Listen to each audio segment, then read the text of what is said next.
Welcome to Cloud Talk Live. Everyone, my name is Jeff DeVerter, and I'm the Chief Technology Evangelist here at Rackspace Technology. And I'm so glad that you are here today. Welcome to Tuesday. We made it through Monday. That can be a hard day. Hey, folks, love for you to be a part of this conversation. And we start that by you telling me who you are and where you are. Guys, I have a great guest today, Michelle Peterson. You're going to love getting to know her. But if you want to get a hold of us, maybe you have some feedback for us. Maybe you want to, hey, Daniel, covered things up real quick. Some feedback. Maybe you have a show idea. Maybe you want to be a guest. I don't know. You can ask. Send us an email over at solve@rackspace.com and be happy to get back with you. So that is a way you can get a hold of not just me, but the whole production team. You could even talk to producer Daniel or Megan, who makes all the things happen.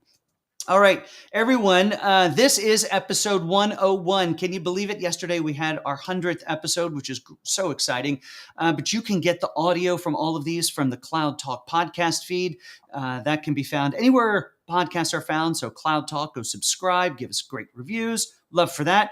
Hey, don't forget to introduce yourself, people. I don't see much going on over there. Also, everyone, reminder, Shields Up, Cybersecurity and Infrastructure Security Agency has the alert for Shields Up. If you did not watch episode 101, I have some amazing security experts on. Somebody from IKEA, we have somebody on from Rackspace, we have somebody on from Bishop Fox, leaders in cybersecurity, and you can get all the information you need over there. Now, with that, I guess we move on to This Week in Cloud. I thought I had something else for you there, but it's gone and disappeared. All right, well, let's talk about how the cloud is making news today. The first, and these two articles are going to be very cyber related, I thought this was super interesting, is that there's an article from Wired Magazine. Hey, Sean, glad you're here. There's an article from Wired Magazine about the team that goes and tries to break into Intel's own chips. Hey, Paul, glad you're here. And so it's a really interesting article. They go in and talk about, they call it the naughty housemaker or house maid or whatever it is, where if you walk away from your computer and you leave that computer unlocked, that it makes an opportunity for somebody to break in and hard to really even monitor and manage. Hey, Luis, glad you were here. But Intel is spending a lot of time interrogating their chips, trying to break into their chips and ultimately be able to make them safer. So really great article from Intel. Love for you to go check that out. Also, this is a cool article. I referred to it in yesterday's live event where we talked about all things cybersecurity as it relates to Shields Up. Hey, LinkedIn from Louisville. Glad you're here. Rodrigo, happy International Women's Day. That is exactly right. I'm about to cover that here shortly. But this is a super interesting article because it details the role that Microsoft is playing in the war. I mean, literally, as soon as tanks started rolling into Ukraine, Microsoft and their global security sensors around the world started to see new malware, had immediately almost deconstructed what it was, figured out what it was trying to do, figured out its signatures and its patterns, made that known to the U.S. government, who very quickly then handed them off to other European countries so that they could do the same thing and watch for that malware should it spread outside of Ukraine, which Russian cyber attacks have often done. Think NotPetya as one of those examples. And this article parallels the comparison between what Ford Motor Company did in World War II in converting their automobile lines from cars to tanks to now what the cyber and the tech companies today are doing to help keep the world safe. So that's really an interesting article. Hey, we got so many folks here talking about, Jackie's here. Welcome, Jackie, about National Women's Day. Now, folks, that is really impactful for us here. In fact, let me turn this off for just 1 second. If we think about it here for just a second, what that actually represents for us is why we're focusing on women in tech all month long. You see, we had this nifty idea on the production team to to talk about, yeah, thanks so much, Daniel, to talk about on the first Tuesday of every month, we turned it into Women in Tech Tuesday. Sounded clever. I love a little alliteration and some rhyming. And then Megan said, hey, Jeff, in March, there's National Women's Day. Maybe we could do something for that. So we decided as a team that we would turn every one of these episodes in March into focusing on the great contributions that women are making in technology, because we need more of them. And so that's really our focus. That's why you've seen so many brilliant ladies on this episode or on this program so far in March, and while you'll continue to see more. You can see down below, look at some of these great folks. Next, we got Michelle Peterson, who's up next here in just a few minutes, and then followed by Becky Trevino is going to be here on Thursday. She is a previous racker, now doing some great stuff over at Snow Software. Holly Wyndham will be here. Just some great people still coming up later this month. And of course, we will continue to talk about the contributions women are making every Tuesday, the first Tuesday of every month, going forward. So we have that to look forward to. All right, let's jump into now some of those updates from the cloud providers. That is the wrong button to push. That's the right button to push right there. All right. Hey, Surya, glad that you are here. JP, glad you are here. And somebody from Lancaster, Pennsylvania. Got to pause for a second. I was born in York, Pennsylvania, not far from Lancaster, in Lancaster County. So that's cool. All right, here's what's going on from the cloud providers. AWS. Here's what's new from AWS. They are announcing what's called Amplify iOS Library Developer Preview. Just developers, check it out. Not ready for prime time. It has been rewritten entirely in Swift. Of course, the iOS programming platform. No longer do iOS developers doing stuff inside of AWS need to recompile, redo all the stuff. Nope, they can do it all directly inside of Swift, which is great for them. Takes a step out of the process. Now, over in Azure, we have, hey, Todd, glad you're here this morning. Over in Azure, Azure IoT Central is now generally available in South Central US as well as Canada Central. More and more. Guys, IoT, I am so excited about what's happening in IoT. It's one of those technologies that when we first started to hear about it, didn't make a lot of sense. Is it the thing on my wrist? Yes. Is it the sensor in my smart home? Yes. How do I tie that together into a business solution? Well, now we're really starting to see that come to fruition, where the cloud itself is spreading out. We no longer have to go to just an AWS, Azure, or Google data center. Those data centers are coming out into our own data centers, into your data centers in the form of Azure Stack, in the form of Anthos or AWS Outposts, and even farther out to the edge. And then the tippy edge, we see the IoT. So being able to manage all of that at Azure in new regions is fantastic. Now, over in Google Cloud, you can now enable and use the reCAPTCHA Enterprise on Google Cloud without enabling it. Billing for your Google Cloud projects. So this gives you greater flexibility and, of course, security, which we all love. All right, with that, it's, if you want to get to any of these articles or the updates, you can find them over at rackspace.com/solve/101. This is episode 101. And so I encourage you to go check those out. Nothing will be sold to you there. It's all thought leadership. Hey guys, it's in our thought leadership, we don't really pitch Rackspace here other than trying to get you to come work for us, because I need more friends here. I'd love for you to come be a part of it.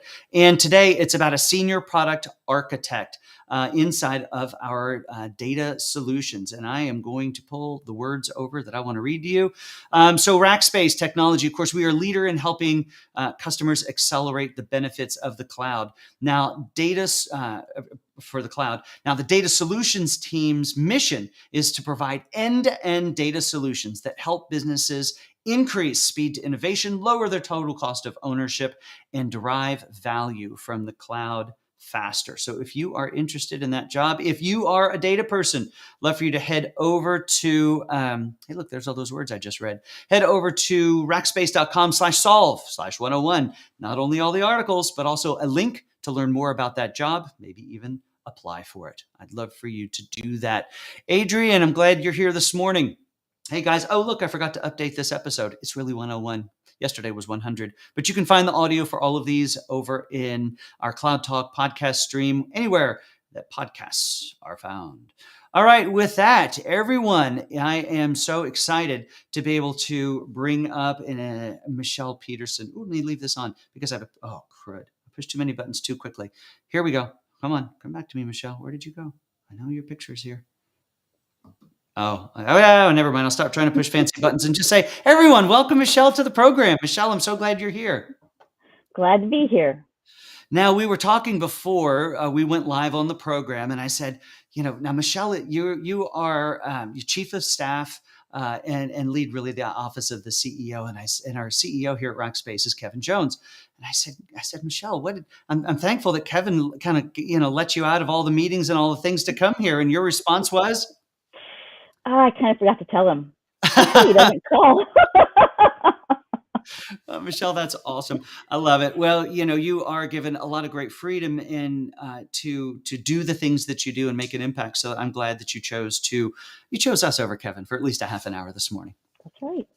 And you have got a lot of great friends who are showing up here to see you. It looks like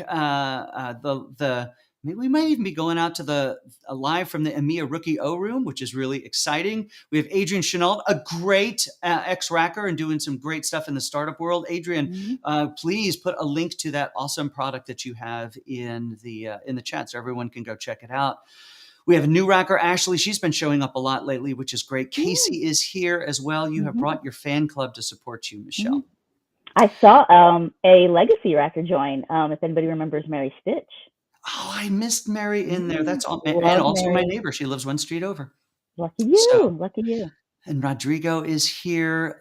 We've got everyone. So you didn't come out of school and head straight to running the office of the CEO, did you? First of all, what did you go to school for? What was did you wake up and, as going through high school thinking, tech, it's where I want to be, and making sure that everybody follows up on their commitments to Kevin Jones. That's what I want to do. What was your original thought when you went off into school? I actually started at Southwest Texas State as a science major. I was going to be a pharmacist. So pre-med. Okay. How long did that last? I flunked out. I love the honesty. Thank you. Year one, I ended up on academic probation and in the counselor's office where they said, "You're really amazing at calculus." I'm like, yeah. And you'll love this correlation. They said, "You're amazing at calculus. You should be an accountant." Oh, calculus and accountant. That's a stretch. Okay. So accountant it was. And 4 years later, I came out with an accounting degree. I then sat for the CPA exam 3 times. And in my mind, 3 times you're out. So we went for a master's.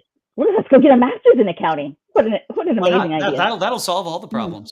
It took about 10 years for me to realize that accounting was probably the most boring profession on earth. Sorry, all my fellow accountants, but it is very repetitive. Yep. Right? Close the books, look at the exact same journal entries next month, close the books again. Just didn't drive me to work every day. So I did a complete career change and went into the other side of it, which is the finance side. Okay. So I spent the next 20 years in corporate FP&A, right? Sitting right next to the CEO and CFO, trying to solve world problems financially. Yeah. And then that company went from public to private. And we needed somebody to lead transformation. And we transformed that company for 4 years. And then a phone call came from Rackspace that said we were going through a transformation and we need somebody to come lead it. And hence I just jumped into tech. And here you came. And so you were drawn into tech for the passion of the transformation, it sounds like. Correct. Right. So was there some concerns about making that move over to tech, or did you just see it as another industry with another problem that you got to go solve? Yes, the latter. I never even thought twice. The phone call came in, and I September-ish was the phone call. Yeah. They asked me to join on Halloween Day, which sounded like a horrible idea. Yeah, that sounds like a prank, actually. Yes. So all I could think of was meeting all these great new rackers with all their costumes on, and the next day they're going to be offended that I don't know who they are. Yesterday you were a witch. Today I don't know who you are, right? Yeah. So We chose November 7th. So November 7th, 5 years ago, I joined Rackspace. Never Very good. thought 5 years ago. So you've got your flag now? I do have a flag. We're coming up on 5 years. No, I got my flag last year. It's going on 6 this year. Oh, wonderful. Mhm. Wonderful. So now let's weave the connect the dots from helping, in what you were doing there on our operations side and that transformation stuff to working with the CEO on a moment by moment basis, except for right now, of course.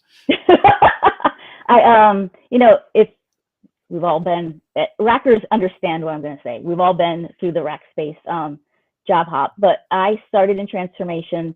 I've been here 5 years, a little bit more. I think I'm on my 8th boss. And there's 3 or 4 decent career changes in between there. So transformation for about a year and a half.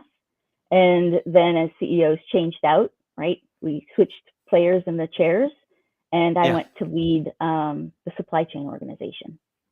Got it. So Got it. Did that for about a year and a half. And then a couple new leaders changed out, and Sabrodo came and asked me if I would, COO at the time, asked me if I'd be interested in a role, and he couldn't really tell me what the title was. And I won't say his exact words. I'll say a paraphrase, but Michelle, you're really good at getting stuff done, and I'm really good at thinking about things. Yeah. So I need a doer. Okay. And I did that for about a year and a half, and then I think Kevin said, "I want that doer to join." Thanks for grooming him, Sabrodo, but I'm taking your A player. Exactly right. Nice. Now, one of the reasons I wanted to have you on is, as I've talked to different individuals around Rackspace, especially when we had Jackie Campbell on earlier, she goes, one of the people who really has made an impact in my career is Michelle Peterson. And so I wanted to talk a little bit more about, through your career, and it doesn't have to just be here at Rackspace, of course, but, how you have approached coaching, mentoring. We talked before how some of the relationships have really been that mentor-mentee designated, but sometimes as you look back, you see it, but really you're just kind of playing that coach, that advisor, that person who answers the email or takes a meeting just to help somebody along through a challenge. When did you first realize that, this is something that I enjoy doing and helping others advance in their career and just be successful? I've always enjoyed helping others be successful. There is nothing more satisfactory than giving that leg up to the next person, whoever it is, and watching them grow and knowing that there was some little bit of connection to that person through your career and their career that helped them get where they are. That makes my day. I shared with you I'm a natural introvert. So like being a mentor is not something I raise my hand to do. But I've had some amazing people along the journey come and ask me, will you be my mentor? And what I've learned from those relationships is that I also learn in those conversations. It's not just Jackie, and she'll tell you this, it's not just Jackie asking questions. It's me having to think about, wow, how did I handle that in my stage of Jackie's career, right?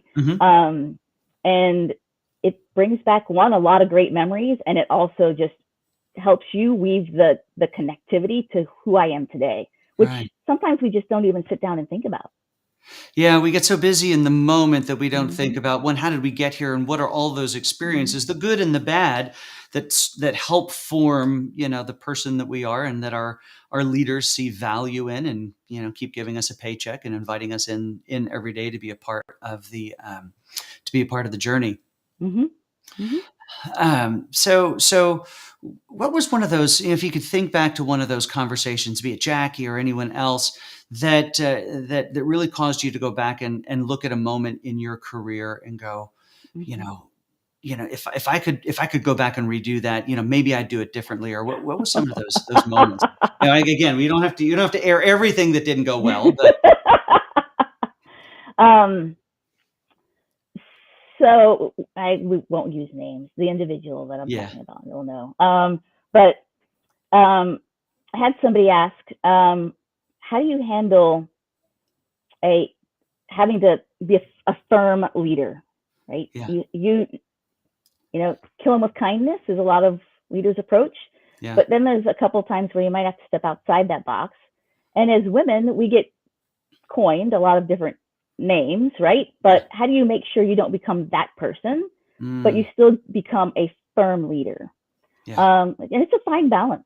But it made me think, when I stretched that muscle, it was probably the wrong way, right? An over tilt. There was more probably potty mouth than needed to show up. And if I could go erase all of that, I would love to erase it. But it is there, and it helped me then talk to that individual about, right, there's you balance it. You stretch slightly outside of that comfort zone versus going full force like I did. And then it will become natural over time, and it won't feel so uncomfortable, but you certainly don't want to over tilt and become coined, whatever.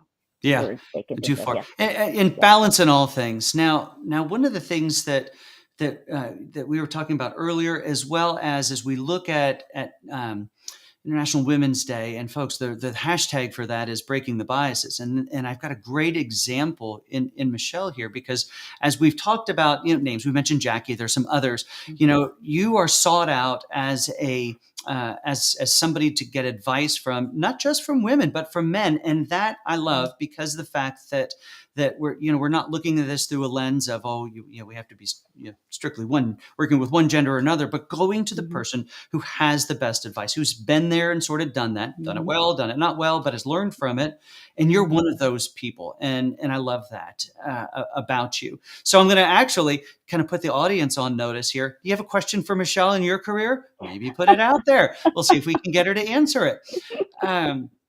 But you mentioned that one of the things you like about that mentor-mentee relationship is being able, just at its heart, to help and to see someone succeed. What's the scariest part of it? A lot of people in rack space don't know that aggressive. There's a whole nother career there, right? If any of my former KCI colleagues are on, they will know a different Michelle Peterson. And having that ability to open up and say, look, X, I did far worse than you have ever done. And my career has still been successful, right? So having that ability to actually crack the shell and say, I am not the person you see today, 15 years ago. That is a very different person. Is humbling. Yeah. So, how do you teach? So with that, how do you teach? How do you, obviously you can model it, but how do you teach these younger folks coming up humility and being humble and transparency? Because, that, as I see leaders, is one of the things that is the most magnetic about them, is when they model that. But how, outside of modeling, how do you teach that? I don't know how you teach it. That's a great question. Yeah. Okay. Anybody know how to do it? You can comment below. If we all knew how to do it, then there would be so many humble people, and we know that all people are not that way. Yeah.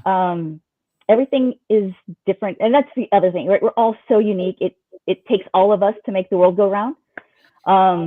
If we were all extremely humble, I don't know who would be the leader. Not. True. Right. So Stephen L. really has a question for us. He's put it in 3 times, unless we have an issue with the tech. He says, what's your advice for staying authentic in a senior leadership role? He did put it in 3 times. Well, that is really like, he wanted to stay at the top on that one. He wants an answer. Oh goodness, Steve. You have to check yourself. I always find what I call a whoopee. I have a couple of whoopies at rack space. Casey's on. She knows she's a whoopee. A couple male whoopies. I just like to go back to them occasionally and just check in. Like, I didn't over tilt. I didn't do anything right. What are you hearing? Like, what's the word? I try to make sure that what I believe I'm being is what other people are seeing I am. And just do a check-in occasionally with somebody that's really close to you, that doesn't have a career progression that they're trying to solve, right? There's no reason for them to tell you the sweet talk. There's nothing more than a relationship, a buddy friendship relationship there, and they will talk honestly to you. That's great. Somebody who can speak some little Mm-hmm. honesty into your life, and you can Mm-hmm. receive it. Hey, Mm-hmm. Adrian Because your asked, spouse is always going to be, absolutely, honey, right? They're always going to give you the, yeah, yeah, you're the rock star. And that's not what I yeah. want. I want No, that no, one that's going to we be need a frank. little brutal honesty sometimes. That's right. That's Hey, right. Adrian asked the question, what was most helpful in transitioning from a finance role to an operator role? That's a great question. And I thought about it a lot. So I spent most of my career rolling up, and if you're in finance in a corporate America, rolling up budgets and Mhm. forecasts.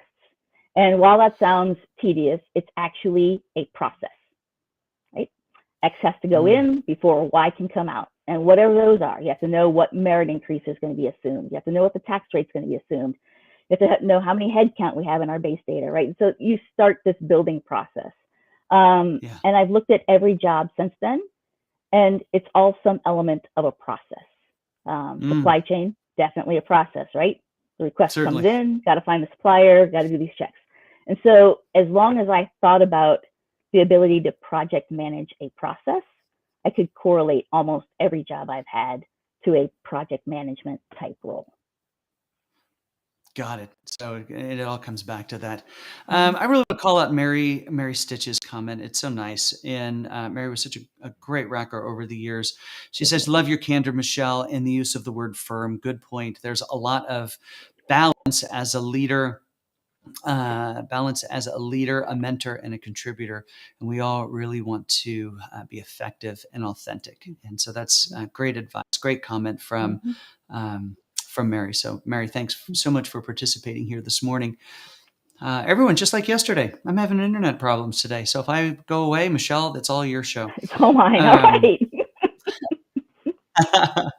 so, hey, Alicia Ford, who works inside of our government team here at Mm-hmm. Rackspace, asked the question: Mm-hmm. how do you find ways to add value to your organization in whatever role you're in? I actually go to my customers. So the very first thing I do in every Mm, single role is what needs to be improved in this area. What would you do? What would you like to see change? What drives you nuts? I can remember Jim Hawkins was a big customer of supply chain, and I sat down and had coffee, and about 45 minutes later, I had a laundry list of everything that drove him nuts about supply chain. But that's exactly what I wanted, right? Because I knew that if I could start ticking those things off, not only would his experience be better, but everybody's experience would be better. So he was right, a hardcore judge. So perfect. And that's what I try and do in every role is what could be different. And even in the chief of staff role, I've had many of my peers, right? If we could fix X, Y, and Z, it would be so much better. And I try and fix X, Y, and Z. It's not always possible, but I don't give up. So. yeah. Mm-hmm. That's a great answer. I love the fact thinking about what drives you nuts. Go to the customer, figure out what they Mm-hmm. need, and then Mm-hmm. make the changes from there. So I'll ask one Mm-hmm. last question. So when your customer became Kevin, our CEO, what were, you know where I'm going? I don't know What where did you're your going. customer say needed? What did your customer Kevin say drove him nuts, and how did you work to change that? um, so Kevin really, really Oh, likes come to on, be internet. organized, and he was frustrated that everything seemed to be last minute. So he wanted some type of structure. Now I have to laugh because Kevin also likes to change his mind at the last minute. So there's a bit of a comedy in all of that, but that was his main frustration point was everything seems to be at the very last minute. And I actually in this role didn't see Kevin as my customer. In this role, I saw the ELT and the rackers as my customers. So when I think about what we would like to change, right, we would like to get right very efficient and effective meetings and more time back on our calendars to get strategic Please. thinking and work done. And I think about that every day. Not that I've necessarily made a ton of progress on that, but we've made a little bit of inroads, and we'll continue to develop that.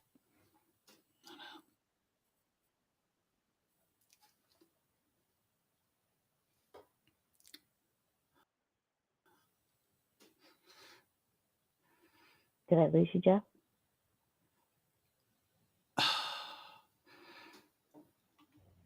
Well,